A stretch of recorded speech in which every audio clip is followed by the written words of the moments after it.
काशिफ अहमद और आप देख रहे अहमद इक्यूमेंटर यूट्यूब चैनल। क्लास 9 केमिस्ट्री में आज हम रिलेटिव एटॉमिक मास और एटॉमिक मास यूनिट डिस्कस करेंगे। स्टूडेंट, रिलेटिव एटॉमिक मास और एटॉमिक मास यूनिट एग्जाम के लिए और टेस्ट के लिए बहुत ज़्यादा अहम है, क्योंकि इसमें से बहुत सारे एमसीक्यूज आते हैं एग्जाम लेवल पर, इससे बहुत ज़्यादा क्वेश्चन आते हैं और हम बुनियादी इसमें ये फ़र्क नहीं कर सकते कि रिलेटिव एटॉमिक मास और एटॉमिक मास यूनिट में क्या फ़र्क है। इसके अलावा हम ये भी नहीं जान पाते कि हमने कार्बन 12 को क्यों एज अ स्टैंडर्ड लिया। अगर हम ये जानते भी है तो हम ये भी नहीं जानते कि हम किस तरह जो है कार्बन 12 के साथ एटम को कंपेयर करते हैं, या अगर हम ये भी जानते हैं तो हमें ये मसला होता है कि हम ग्राम को एमयू में किस तरह कन्वर्ट करें या एमयू को ग्राम में किस तरह कन्वर्ट करें, या एवरेज एटॉमिक मास से जो है हम रिलेटिव एटॉमिक मास किस तरह फाइंड आउट करते हैं। तो ये बहुत सारे कॉन्सेप्ट्स है, क्वेश्चन है जो आज हम इस लेक्चर में डिस्कस करेंगे। तो शुरुआत करते हैं अपने टॉपिक रिलेटिव एटॉमिक मास से। अगर हम रिलेटिव एटॉमिक मास को देखें तो रिलेटिव एटॉमिक मास क्या है, मैं आपको एक एग्जाम्पल देता हूँ। एग्जाम्पल के थ्रू हम इसको थोड़ा समझते हैं। लेट सपोज ये मेरे पास एक कार्बन 12 का एटम है और मैंने कार्बन 12 की इस एटम को 12 इक्वल पार्ट में डिवाइड किया। कितनी इक्वल पार्ट में डिवाइड किया? 12 में। 1 2 3 4 5 6 7 8 9 10 11 12। अब मैंने कार्बन 12 की इस एटम को 12 इक्वल पार्ट में डिवाइड किया और मैं क्या करता हूं, मैं कार्बन 12 के इस एक एटम के 12वें हिस्से को लेता हूं। कितना हिस्सा? 12वां हिस्सा। यानी मैं कार्बन 12 के एक एटम का 1/12 पार्ट लेता हूं और मैं किसी भी एलिमेंट के एक एटम का मास, किसी भी एलिमेंट के एक एटम का मास सॉरी ये हमारे पास कोई और एटम है, किसी भी एलिमेंट के एक एटम का मास मैंने लिया और मैं किसी भी एलिमेंट का एक एटम कार्बन 12 के एक एटम के 12वें हिस्से के साथ कंपेयर करता हूं, तो इससे जो मास हासिल होते हैं, इस मास को हम रिलेटिव एटॉमिक मास कहते हैं। यानी रिलेटिव एटॉमिक मास क्या है? जब हम किसी भी एलिमेंट का एक एटम लें और इस एक एटम को कार्बन 12 के एक एटम के 12वें हिस्से के साथ कंपेयर करें। किस चीज को कंपेयर करें? मास को कंपेयर करें। तो इससे जो मास हासिल होता है, तो इस मास को हम रिलेटिव एटॉमिक मास कहते हैं। अब यहाँ पर कुछ क्वेश्चन अराइज होते हैं कि हम कार्बन 12 के साथ क्यों कंपेयर करते हैं, और अगर कंपैरिजन करते हैं तो किस तरह कंपैरिजन करते हैं। तो ये आज हम इस टॉपिक में डिस्कस करेंगे। तो मैंने डेफिनेशन में लिखा है, the comparison of the mass of one atom of an element with the mass of 1/12 of one atom of carbon 12 is called relative atomic मास। यानी जब हम किसी भी एलिमेंट का एक एटम कार्बन 12 के एक एटम के 12वें हिस्से के साथ कंपेयर करते हैं, तो इससे जो मास हासिल होता है, इसे हम रिलेटिव एटॉमिक मास कहते हैं। अब हम रिलेटिव एटॉमिक मास क्यों फाइंड आउट करते हैं? हम एब्सोल्यूट क्यों नहीं फाइंड करते? हम कार्बन 12 के साथ क्यों कंपैरिजन करते हैं? हम डायरेक्टली इसको क्यों नहीं मेजर करते? तो डायरेक्टली हम इसको इस वजह से मेजर नहीं करते, the masses of atom are very small. Atom की जो मासेस है ना, ये बहुत ज्यादा स्मॉल होते हैं। Therefore, relative atomic masses are used instead of actual masses of atom। यानी एटम के मासेस इतने छोटे होते हैं कि हम इसे एब्सोल्यूटली यानी अकेले इसको फाइंड आउट नहीं कर सकते, हमें इसे किसी न किसी चीज के साथ कंपेयर करना पड़ेगा। तो हम इसे कार्बन 12 के एटम के साथ कंपेयर करते हैं और इसी वजह से हम रिलेटिव एटॉमिक मासेस यूज करते हैं। अब ये कंपैरिजन हम किस चीज के थ्रू करते हैं, किस टेक्निक के थ्रू करते हैं? तो रिलेटिव एटॉमिक मासेस को हम एक टेक्निक के थ्रू फाइंड आउट करते हैं, जिसे हम मास स्पेक्ट्रोमेट्री कहते हैं। क्या कहते हैं? Mass spectrometry. और ये जो मास स्पेक्ट्रोमेट्री का ये टेक्निक है, ये हम एक अपरेटस के जरिए करते हैं, जिसे हम मास स्पेक्ट्रोमीटर कहते हैं। सबसे पहले हम एटम लेते हैं, यानी आयनाइजर में जो है इसके आयन बनते हैं, फिर एनालाइजर होते हैं, एनालाइजर के थ्रू जो है ये एनालाइजर से फिर डिटेक्टर के पास चले जाते हैं। ये बहुत लंबा प्रोसेस है, ये आपके लेवल पे नहीं है, लेकिन ये जो है ये रिलेटिव एटॉमिक मासेस, ये हम एक तकनीक है जिसे हम मास स्पेक्ट्रोमेट्री कहते हैं, और ये मास स्पेक्ट्रोमेट्री हम मास स्पेक्ट्रोमीटर के थ्रू फाइंड आउट करते हैं। अब यहाँ पर रीजन है why carbon 12 is taken as a standard. हमने कार्बन 12 को क्यों स्टैंडर्ड लिया? तो कार्बन 12 को हमने इस वजह से स्टैंडर्ड लिया, अगर हम कार्बन के आइसोटोप को देखें तो इसमें carbon 12 as compare to carbon 13 और कार्बन 14 बहुत ज्यादा स्टेबल है। नंबर 2 रीजन, स्टेबिलिटी तो है लेकिन फिर भी क्यों लिया? तो इस वजह से लिया कि कार्बन 12 को अगर हम देखें तो कार्बन 13 और कार्बन 14 के रिलेटिव को अगर हम देखें, इससे हम कंपेयर करें तो कार्बन 12 98.89% मौजूद है कार्बन के आइसोटोप में, यानी इजीली अवेलेबल है। दूसरी बात, हमने कार्बन के आइसोटोप को क्यों लिया? हम किसी और एटम को भी ले सकते थे, तो हमने कार्बन के आइसोटोप को इस वजह से लिया कि कार्बन की जितनी भी कंपाउंड है इसकी स्टेबिलिटी बहुत ज्यादा है और ये हाईली अबंडेंट है नेचर में, तो इस वजह से हमने कार्बन के आइसोटोप को लिया। तो ये रीजन भी क्लियर हुआ। अब दूसरा, हम तो रिलेटिव एटॉमिक मास फाइंड करते हैं, हम इसका कंपैरिजन करते हैं, लेकिन जब हम किसी चीज की मेजरमेंट करते हैं, किसी चीज की क्वांटिटी मालूम करते हैं, तो इसके लिए हम एक प्रॉपर यूनिट लेते हैं। जैसे अगर मैं आपसे पूछूं कि पिशावर जो है, पिशावर और स्वात के बीच, यानी यहाँ पर अगर मैं लूं तो पिशावर जो है ये हमारे केपीके का हेडक्वार्टर है, और मैं स्वात में एक इलाका है मदयन इसे कहते हैं, मैं मदयन में रहता हूँ, तो पिशावर और मदयन के बीच तकरीबन 245 किलोमीटर का फासला है। अब मैंने 245 भी लगाया और किलोमीटर भी, तो ये किलोमीटर क्या है? ये एक यूनिट है, इस यूनिट में हम डिस्टेंस का मेजरमेंट करते हैं। तो इसी तरह अगर कोई पूछे कि आप रिलेटिव एटॉमिक मासेस को मेजर करते हैं, लेकिन आप इस रिलेटिव एटॉमिक मासेस को किस यूनिट में मेजर करते हैं, तो हम रिलेटिव एटॉमिक मासेस को जिस यूनिट में मेजर करते हैं, इस यूनिट को हम एटॉमिक मास यूनिट कहते हैं। क्या कहते हैं? Atomic mass unit. अब हमें मालूम है कि 1 किलोमीटर में हमारे पास 1000 मीटर होते हैं। कितने मीटर होते हैं? 1000 मीटर। तो इसी तरह एटॉमिक मासेस का भी है। एटॉमिक मासेस क्या है, एटॉमिक मास यूनिट क्या है, तो ये हम पढ़ेंगे। The unit of relative atomic mass is atomic mass unit, यानी जो हम relative atomic masses find out करते हैं, इसके लिए जो यूनिट हम यूज करते हैं वो है एटॉमिक मास यूनिट, और इसी एटॉमिक मास यूनिट को हम एएमयू में रिप्रेजेंट करते हैं। और एएमयू को हम कुछ इस तरह डिफाइन करते हैं, 1 AMU is defined as the mass exactly equal to 1/12 of the mass of one atom of carbon 12, यानी वो मास जो कार्बन 12 के एक एटम के 12वीं हिस्से के बराबर हो, तो हम इसे 1 AMU या 1 एटॉमिक मास यूनिट कहते हैं। यानी लेट सपोज मैंने एक एटम लिया, क्या लिया? एक एटम। लेट सपोज वो एटम था हाइड्रोजन, ठीक है, और मुझे ये पता चला कि ये जो हाइड्रोजन है इसका जो मास है ये कार्बन 12 के एक एटम के 12वीं हिस्से के बराबर है। कितना है? ये कार्बन 12 के एक एटम के 12वीं हिस्से का बराबर है। तो ये मेरे पास क्या हुआ? 1 AMU, यानी वो मास जो कार्बन 12 के एक एटम के 12वीं हिस्से के बराबर हो, तो इसे हम 1 AMU कहते हैं। यानी रिलेटिव एटॉमिक मास कब 1 AMU हमारे पास होगा?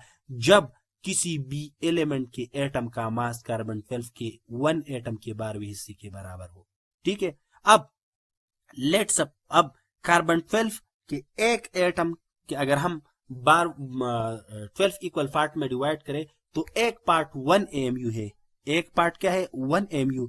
तो कुल कितने पार्ट थे? 12। तो कार्बन 12 का एक एटम भी 12 AMU का हुआ। हमें पता चला कि कार्बन 12 के एक एटम को अगर हम 12 इक्वल पार्ट्स में डिवाइड करें तो इसका एक पार्ट 1 AMU है। तो टोटल कितने पार्ट हुए हैं हमारे पास? 12। तो अगर एक 1 AMU है तो हमारे पास 12 पार्ट्स है, तो 12 मल्टीप्लाइड बाय 1 AMU हमारे पास 12 AMU है। अब अगर हम देखें तो हमारे पास है ऑक्सीजन। ऑक्सीजन क्या है हमारे पास? 16 AMU।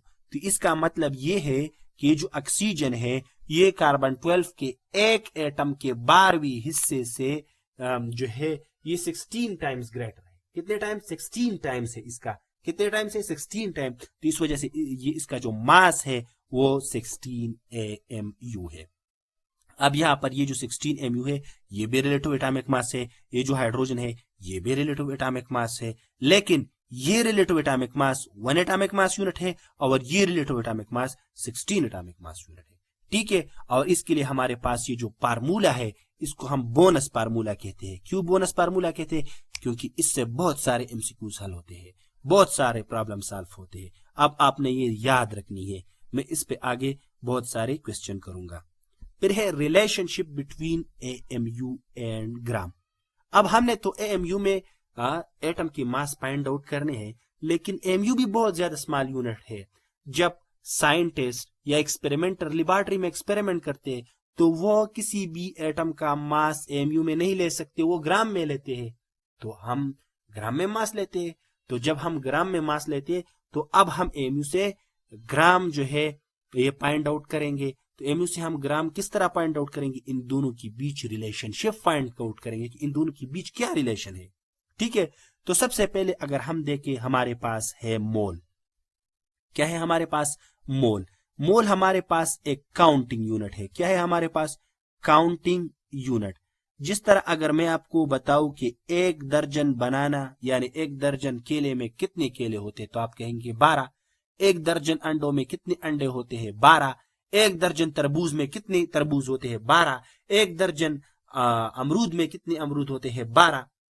अब इन सारी चीजों में कितने कितने होते हैं? 12। लेकिन इन सारों चीजों की जो है मास मुख्तलिफ है, क्योंकि यहां पर अगर मैं लू दर्जन तो दर्जन काउंटिंग के लिए यूज होते हैं, मास के लिए यूज नहीं होता। मास के साथ हमारे कोई लेन देन नहीं है।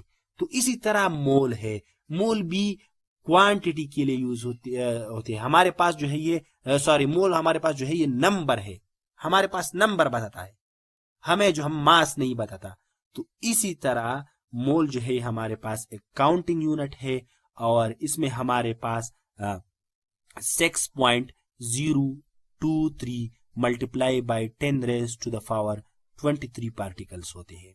यानी जब हम किसी भी चीज के इतने पार्टिकल ले तो हमारे पास क्या होगा? 1 मोल होगा। यानी अगर कोई आपसे कहे कि हम 12 अंडे ले तो हमारे पास क्या होगा? 1 दर्जन अंडे होगा ना। अगर हम 12 सेब ले तो हमारे पास कितने होगा? 1 दर्जन सेब होगा ना। तो इसी तरह अगर हम किसी भी एटम के इतने पार्टिकल ले, किसी भी मॉलिक्यूल के इतने पार्टिकल ले, किसी भी कंपाउंड के इतने पार्टिकल ले तो हमारे पास क्या होगा? 1 मोल। अब क्या है हमारे पास? ये भी मैंने फाइंड आउट किया है, लेकिन ये आपके लेवल पे नहीं है।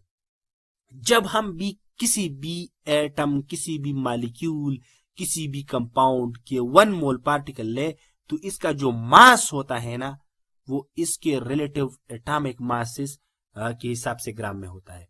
यानी हम ऐसा कह सकते हैं कि अगर हम कार्बन ले तो कार्बन का एटॉमिक मास हमारे पास क्या है? 12 AMU। लेकिन अगर मैं 1 मोल कार्बन लूं तो 1 मोल कार्बन का मास क्या होगा? 12 ग्राम। ये हमने फाइंड आउट किया है, लेकिन ये आपके लेवल पे अभी नहीं है, ये बाद में हम डिस्कस करेंगे। यानी किसी भी चीज के अगर हम 1 मोल ले तो इसका जितना भी एटॉमिक मास होगा इतना इसका ग्राम होगा। यानी the mass of 1 atom of an element expressed in gram is called is atomic mass. यानी अगर हम ये सॉरी मुझसे यहाँ पे मिस्टेक हो गया। मोल क्या है?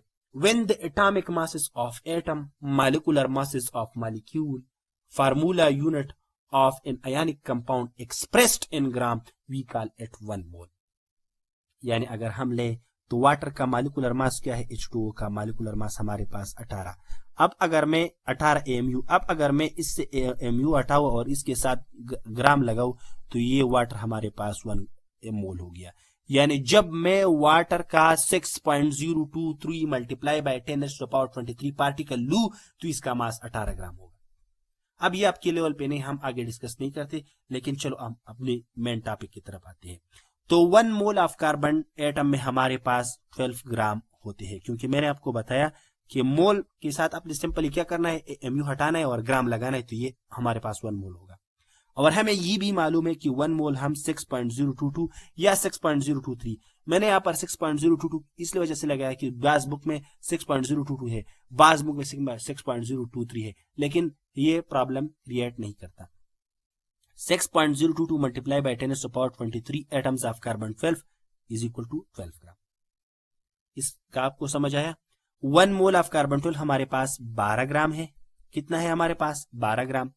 और हमें पता है कि 1 मोल में हमारे पास इतने पार्टिकल होते हैं, तो इतने पार्टिकल इतने एटम ऑफ कार्बन 12 भी 12 ग्राम के बराबर हुए। तो ये हमारे पास इक्वेशन 2 हो गया। अब divide both side by 6.023 multiply by 10 to the power 23। हम इसको 6.022 multiply by 10 to the power 23 पे क्यों डिवाइड करते हैं? हम इस वजह से डिवाइड करते हैं क्योंकि मैंने आपको कहा है कि 1 AMU is equal to mass of 1 atom of carbon 12 divide by 12। तो हमें कार्बन 12 की एक एटम का मास पॉइंट आउट करना है। तो यहाँ पर कितने एटम है? 6.023 multiply by 10 to the power 23 atom से, और हमें एक एटम का मास चाहिए। तो जब मैं 6.023 multiply by 10 to the power 23 atoms of carbon 12 को इसी नंबर पे डिवाइड करूंगा तो ये हमारे पास क्या आएगा? 1 आएगा। लेकिन मैथ्स का ये रूल है कि जब आप लेफ्ट हैंड साइड के साथ जो भी प्रोसेस करते हो आपने राइट हैंड साइड के साथ भी करनी है। तो मैं तो जब इसको 6.022 multiply by 10 to the power 23 पे डिवाइड करूंगा तो मैं इसी 12 ग्राम को भी डिवाइड करूंगा।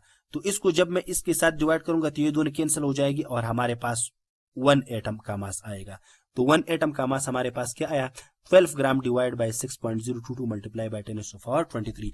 जब हम इसे कैलकुलेटर के साथ फाइंड आउट करते हैं तो हमें ये मालूम हुआ कि कार्बन की एक एटम का मास हमारे पास है 1.99 multiply by 10 to the power 23।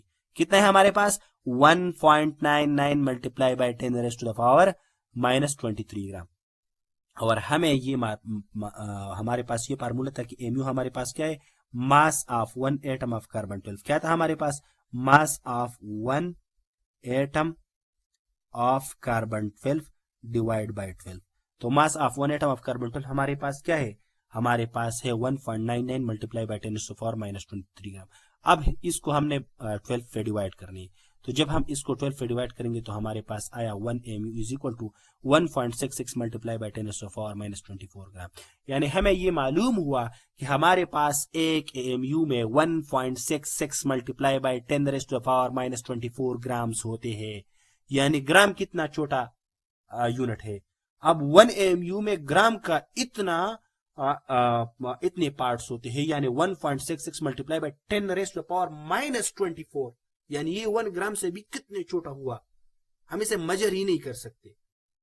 ठीक है, तो अब हम एमयू और ग्राम के बीच हमने रिलेशनशिप फाइंड आउट किया ना, तो अब हम एमयू को ग्राम से इस फार्मूले के थ्रू कन्वर्ट कर सकते हैं और ग्राम को हम एमयू में कन्वर्ट कर सकते हैं। Divide both side of equation 3 by 1.66 multiply by 10 to the power -24 gram. हम इसे क्यों 1.66 multiply by 10 to the power -24 gram पे डिवाइड करते हैं। यहाँ तक जो है एग्जाम के लिए आपके लिए कैलकुलेशन है, लेकिन ये जो एक्स्ट्रा है एमसीक्यूज के लिए मैंने किया है। अब हमने क्या करना है, 1 ग्राम में फाइंड आउट करने हैं कि 1 ग्राम में हमारे पास कितने एएमयू होते हैं। तो 1 ग्राम का हमें क्या किस तरह फाइंड आउट करेंगे। ये क्या है 1.66 multiply by 10 to the power -24। तो जब हम इसको 1.66 multiply by 10 to the power -24 के साथ डिवाइड करेंगे तो ये हमारे पास क्या आ जाएगा, तो ये हमारे पास आ जाएगा 1। क्या आ जाएगा, हमारे पास 1 आ जाएगा। तो ये इसके साथ कैंसिल होके 1 आ जाएगा और 1 divide by 1.66 multiply by 10 to the power -24 gram. तो जब हमने ये फाइंड आउट किया तो 1 ग्राम में हमारे पास 6.022 multiply by 10 to the power 23 AMU होते हैं। और मैं आपको ये भी बताऊं कि मैंने आपको कहा है कि 1 मोल में हमारे पास 6.022 multiply by 10 to the power 23 particles होते हैं। तो इस तादाद को हम एक और नंबर भी कहते हैं, एवोगैड्रो नंबर। क्या कहते हैं इसको, एवोगैड्रोस नंबर। हम इसको एवोगैड्रो नंबर इस वजह से कहते हैं क्योंकि ये नंबर जो है ये एक साइंटिस्ट ने फाइंड आउट किया था जिसका नाम था एमेडो एवोगैड्रो। तो इस वजह से हम इसको एवोगैड्रो नंबर कहते हैं। और इस एवोगैड्रो नंबर को हम कैपिटल एन और नीचे जो है हमारे पास एक सबस्क्रिप्ट ए होता है, तो इस पे रिप्रेजेंट करते हैं।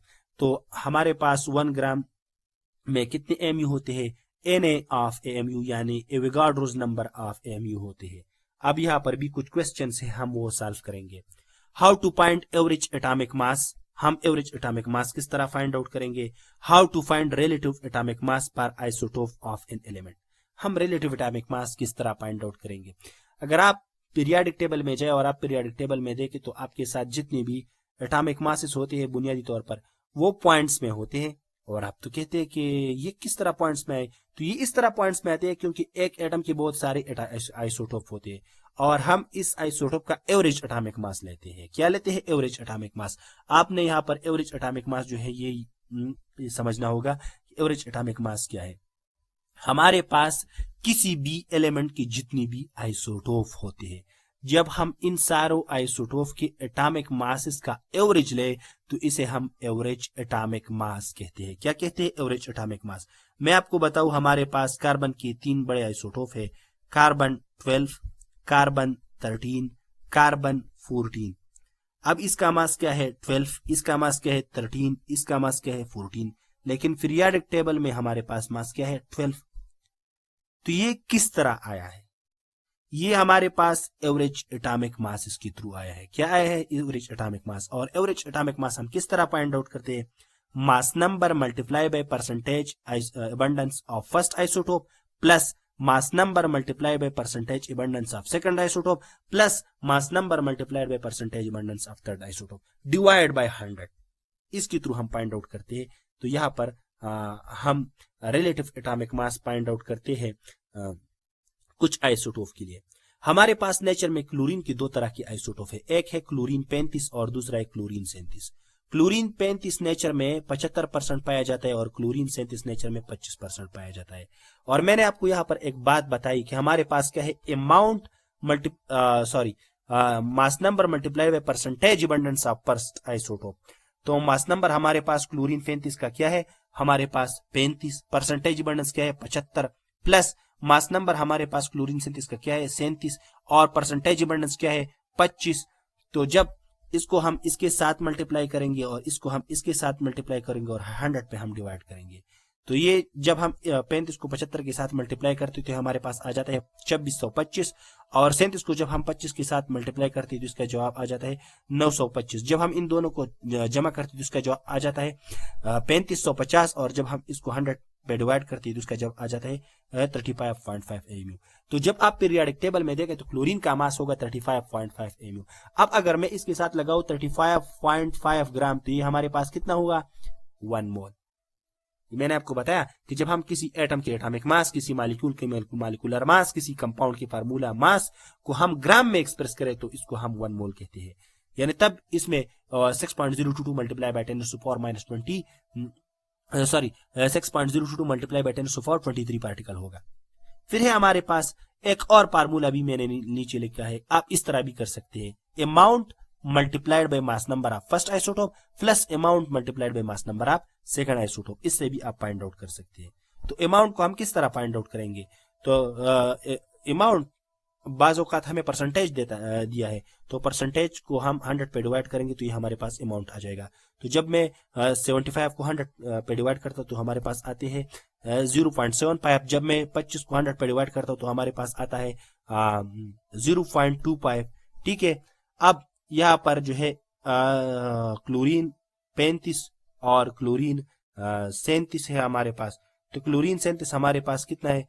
75% अमाउंट मल्टीप्लाइड बाय अमाउंट, ये हमारे पास अमाउंट है, amount multiplied by mass number of isotope, amount multiplied by mass, sorry यहाँ पर मैंने 2 बार लिखा है, amount multiplied by mass number of isotope. तो जब हम इसको इसके साथ मल्टीप्लाई करें और इसको इसके साथ मल्टीप्लाई करें तो एक से आता है 26.25 और दूसरे आता है 9.25। जब हम इन दोनों को सम अप करें तो इससे आता है 35.5। तो ये हमने AMU फाइंड आउट किया। फिर है हमारे पास मोल और AMU का कंपैरिजन। हमने AMU और मोल की कंपैरिजन करनी। हमने मास हमने AMU से ग्राम किस तरह फाइंड आउट करनी है, तो इसके लिए एक फार्मूला है, mass in AMU is equal to mass in gram divide by 1.66 multiply by 10⁻⁻24। ठीक है, ये आपने फाइंड आउट करनी है।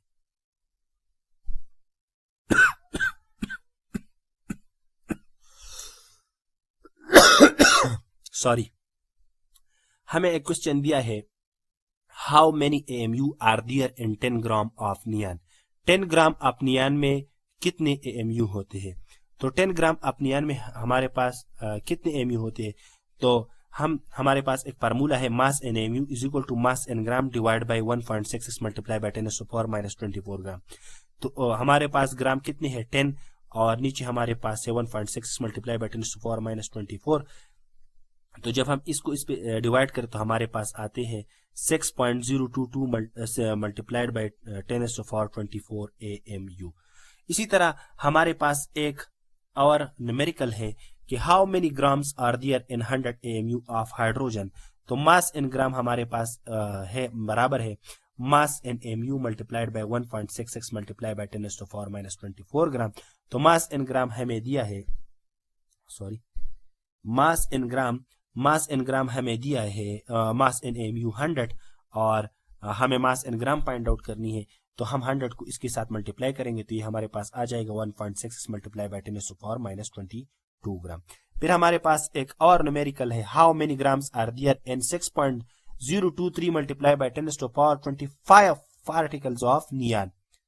तो एमयू ऑफ नियॉन तो हमारे पास यहाँ पर एमयू रह गया है। तो एमयू हमारे पास गिवन है और हमने ग्राम्स फाइंड आउट करने। तो हमें ये मालूम है, हम इस तरह भी फाइंड आउट कर सकते हैं ना कि 1 AMU में हमारे पास कितने ग्राम्स होते हैं 1.66 मल्टीप्लाई बाय 10⁻24 ग्राम।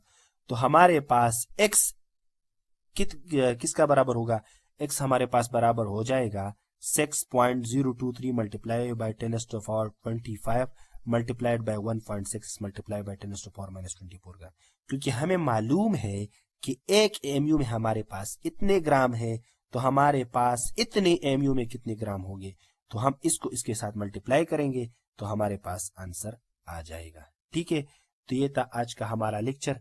अगर आपको इस लेक्चर में कहीं पे भी प्रॉब्लम हो तो आप मुझे कमेंट कर सकते हैं, मुझसे पूछ सकते हैं। अगर आपको इसका नोट्स चाहिए तो आप मेरे साथ कांटेक्ट करके मेरे से नोट्स ले सकते हैं, मैं आपको बिल्कुल फ्री दूंगा। Thank you very much. Allah Hafiz.